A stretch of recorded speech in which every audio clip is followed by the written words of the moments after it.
प्यारे बच्चों, आज हम 12वीं कक्षा के हिंदी विषय के उपविषय काव्य प्रखंड में जो पहला पाठ है पवन दूतिका का, जिसके कवि अयोध्या सिंह उपाध्याय हरिऔध जी हैं, के कवि और उनकी रचना पर समीक्षा करेंगे। हरिऔध जी को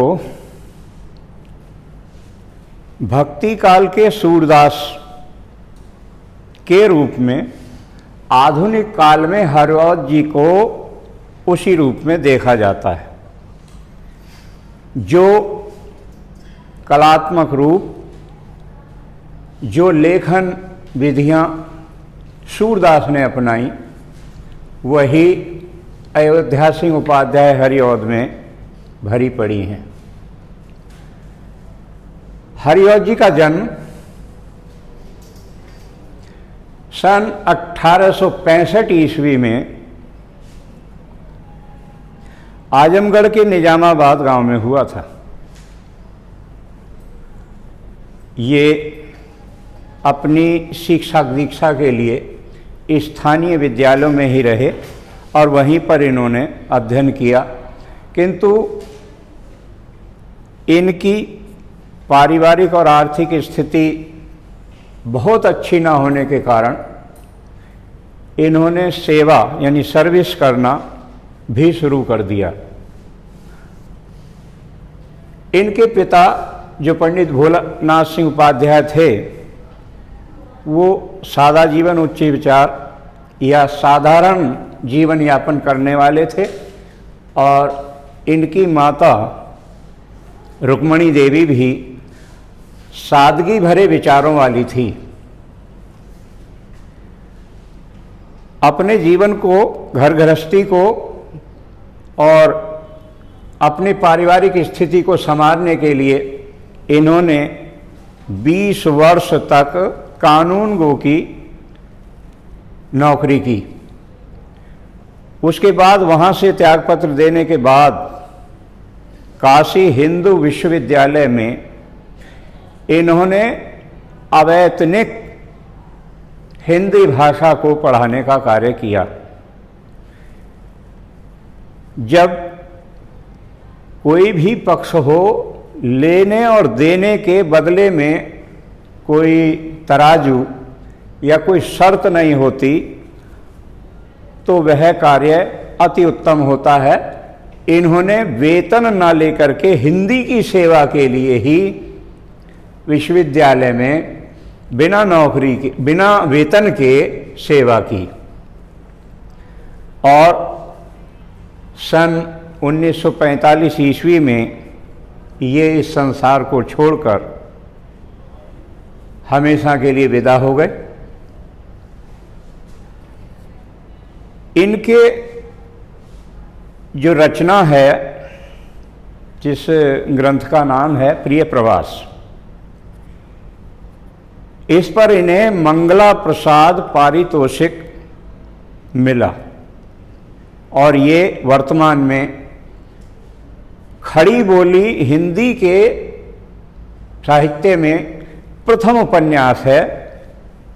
हिंदी को इनके इस उपन्यास पर गर्व है। इन्होंने इस पुरस्कार के अलावा कवि सम्राट का दर्जा इनको मिला हुआ था। वाचस्पति की उपाधि इन्हें मिली हुई थी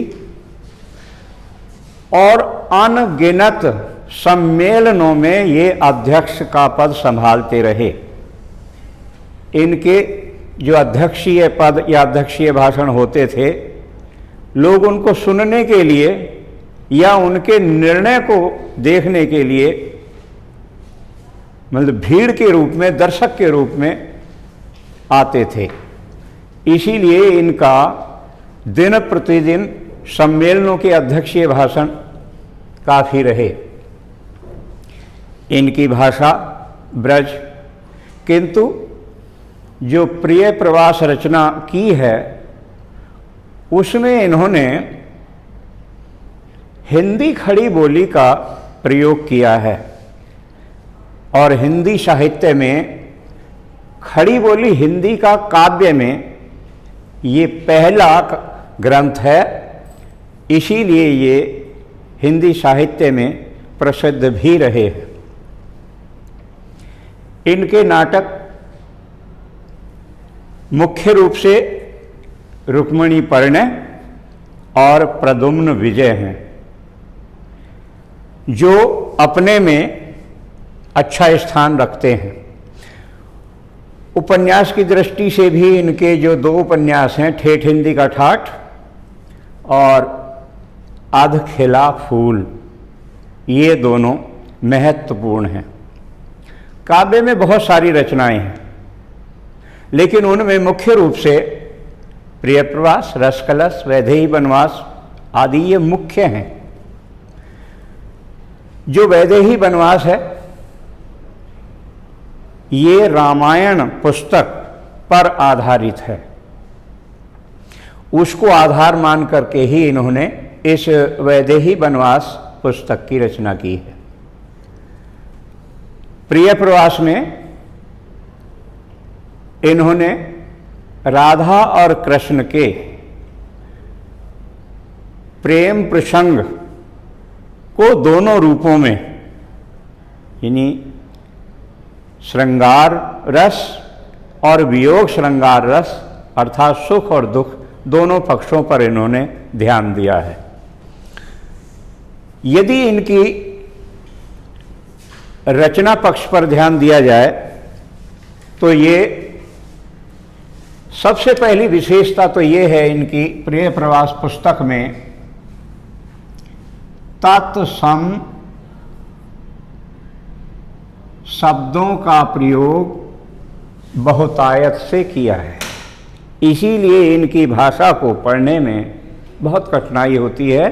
जो हिंदी के साथ साथ संस्कृत नहीं जानते हैं उनको ये रचना, ये पुस्तक अटपटी भारी लगती है। इसलिए इस पुस्तक को देखकर कहीं कहीं ऐसा कह सकते हैं कि जैसे केशव की पुस्तक रामचंद्रिका थी, उसी तरह से हरिऔध जी का ये प्रिय प्रवास पुस्तक जो ग्रंथ है ये भी ऐसा ही है। इसकी एक विशेषता ये भी है, तत्सम शब्द तो अधिक मिलेंगे ही, लेकिन संस्कृत शब्दों की बहुलता है। ज्यादातर संस्कृत शब्दों का इन्होंने प्रयोग किया है। जितने भी पुराने छंद हैं ज्यादातर, उनका इन्होंने अपने रचनाओं में अधिक प्रयोग किया है। तो अब नए नए जो छंद हैं उनको छोड़ पुराने छंदों में लिखना, उसमें भारीपन आता है, भाषा की गंभीरता आती है, भाषा को समझने में ज्ञान की जरूरत होती है। इसलिए इनकी भाषा को पढ़ने के लिए तत्सम शब्द, संस्कृत शब्द और सभी वो छंदों का ज्ञान होना चाहिए। इसमें एक और विशेषता है, ये काव्य है। काव्य होते हुए भी इन्होंने जो रचना की है वो अतुकांत की है। कोई भी दो पंक्तियां जो तुकांत होनी चाहिए वो पूरे ग्रंथ में सब अतुकांत हैं, इसलिए पढ़ने में और भी अटपटा सा लगता है। तो इसे बहुत से लोग तो काव्य मानते ही नहीं हैं, इसको काव्य की श्रेणी देना, लेकिन सब कुछ आधुनिकता के आधार पर लिखा है तो अतुकांत होते हुए भी ये काव्य है। इसमें जो विषय लिया है वो है राधा और कृष्ण का।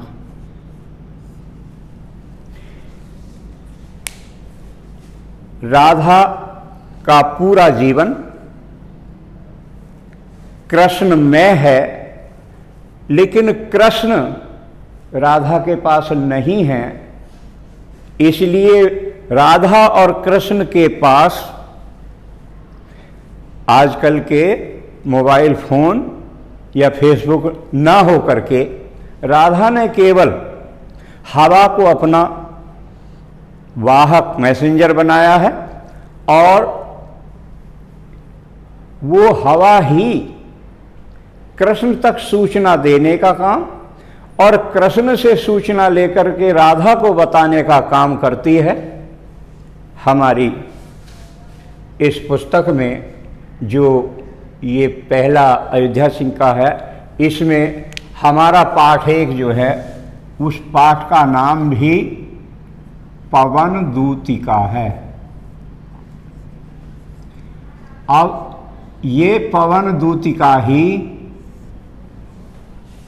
राधा के दुख सुख सारे संदेशों को कृष्ण तक पहुंचाती है। ये राधा कृष्ण को महिला जाति का पूर्ण रूप से ध्यान रखने का उद्देश्य है। उसी के विषय में ये हर समय कहती है, अगर कोई किसान है, दुखी है, गर्मी लगती है, उसको, उसकी महिला को, उसकी बच्ची को देख ले। अगर कोई महिला दुखी है तो हे पवन तू उसका प्रबंध कर, कैसे ठंड हो। अगर आकाश में कोई बादल कहीं भी मिल जाए उसको उड़ाकर ला और सूरज के सामने करके उस कन्या को शांति प्रदान करने के लिए छाया कर। और हे पवन ये भी ध्यान रख कि तुझे कभी भी आंधी स्वरूप बनकर के किसी को कष्ट नहीं देना है, बल्कि शीतल मंद पवन के रूप में बह करके सबको शांत यानी सुखी अवस्था प्रदान करनी है। ऐसी अवस्थाओं को देखते देखते ही आपको आगे बढ़ना है। कहीं अगर आग मिल जाए तो आग में खत्म मत हो जाना। कहीं पानी, नदी, नाले, सागर मिल जाए तो हे पवन देवी उसमें ही डुबकी मत लगा देना। इसलिए मेरे उद्देश्य को लेकर आगे बढ़ना है। तुझे अपना कर्म याद रखना है, वो मेरी खातिर। अगर तू आगे बढ़ेगी तो मैं ये समझ लूँगी वहीं से कि तुम मेरा काम कर रही हो।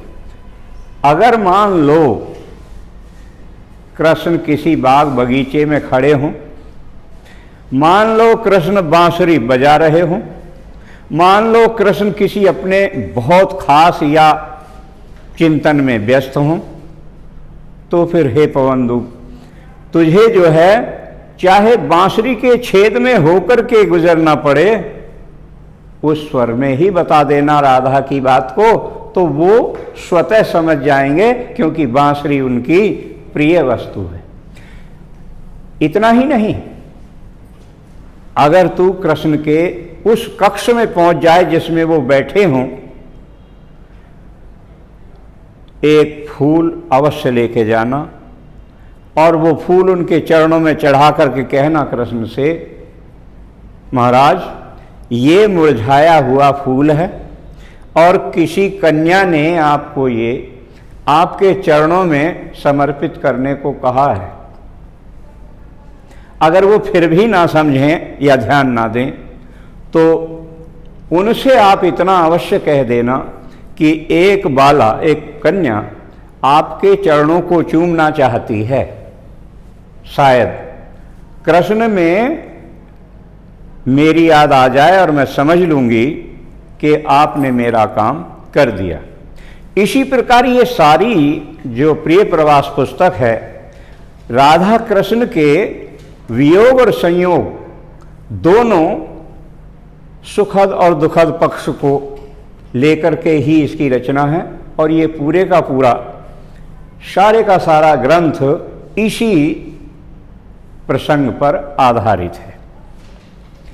इसके संदर्भ में आपको जो लेखक परिचय और इसके मुख्य पद्यांशों की व्याख्या, साथ ही जो गृह कार्य के रूप में भी प्रश्न लिखा हुआ है उसको साफ स्वच्छ तरीके से करना है। ध्यान रहे भाषा और लेख अशुद्ध ना हो, ये ध्यान से करना है। जय हिंद, धन्यवाद।